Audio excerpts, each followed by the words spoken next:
Hi, my name is Joey Papa. I'm a coffee consultant, and today we're going to learn how to make coffee flavored syrup.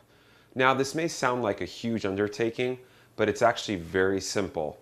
And you can use coffee flavored syrup in so many different things. You can pour it on top of ice cream, you can add it to milk, you could take it and add it and use it on top of your waffles.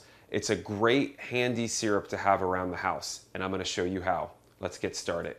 First, you're just going to need some plain old sugar, and we have a half a cup measuring cup here, and we're going to do a full cup of sugar, so we're going to have to do 2 of these. We're going to pour this into a pot that's going to go on our stove. So we got 1 cup of sugar in our pot. Okay, so once we have our sugar in there, then we're going to take a half a cup of water. So again, we put 1 cup of sugar, and now we're putting a half a cup of water in there. Then what we're going to do is we're going to take 2 packets of instant coffee. Now you could also use 2 tablespoons of instant coffee if you don't have these pre-measured packets, but we're just going to pour those right in with the sugar and the water. Once you have all those in there, then what we're going to do is we're going to take our pot and we're going to place it on the stove on a medium heat until all of this liquefies and blends together. Okay, so now we have it on the stove on a medium heat, and you're going to want to make sure you don't use too high of a heat so that your sugar doesn't burn.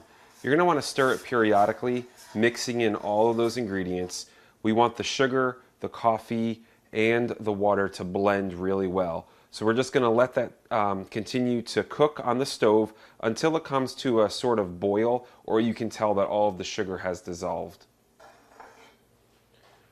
Okay, so once all the ingredients have blended well, you're going to have a very hot liquid here, so you're going to be very careful. Then you're just going to pour your coffee flavored syrup into a container, glass jar, or another container where you could store it. You're going to want to let it cool off for about a half an hour to an hour, so until it gets down to about room temperature, and then you can go ahead and store it wherever you want. Again, one of my favorite ways to use coffee flavored syrup is to use it over ice cream. It's excellent. I recommend trying it. Again, my name is Joey Papa. I'm a coffee consultant, and today we learned how to make coffee flavored syrup. Enjoy!